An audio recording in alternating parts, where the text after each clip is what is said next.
কোটা সংস্কার আন্দোলনে জড়িত শিক্ষার্থীদের হয়রানি বন্ধ, হত্যায় জড়িতদের বিচার ও বিশ্ববিদ্যালয় খুলে দেওয়ার দাবি জানিয়েছেন শিক্ষকরা। সকালে ঢাকা বিশ্ববিদ্যালয়ের রাজু ভাস্কর্যের সামনে আয়োজিত সমাবেশে এ দাবি জানান নিপীড়ন বিরোধী শিক্ষক সমাজ।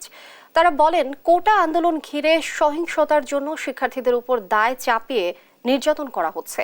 সেই সঙ্গে ক্যাম্পাসে পুলিশের অবস্থান পরিস্থিতিকে আরও অস্থিরতার দিকে ঠেলে দিচ্ছে।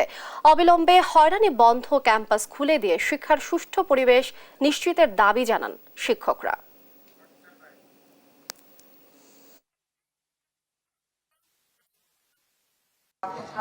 এখন আমাদের শিক্ষকদের বাড়িতে বাড়িতে ঢুকে হামলা হচ্ছে, শিক্ষার্থীদেরকে উঠিয়ে নিয়ে যাওয়া হচ্ছে।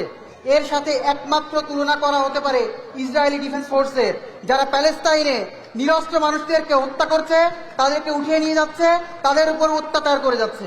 সভ্য রাষ্ট্রে যেখানে আমরা সবসময় আমাদের সংবিধানে বলি আমরা আন্তর্জাতিক আইন মেনে চলবো, সেই আন্তর্জাতিক আইন যদি আমরা মেনে চলতে চাই তাহলে গুলি করার আগে আরেকবার ভেবে দেখবেন। যে রক্ত বয়েছে, এই লাশ আর রক্ত আমরা ভুলবো না।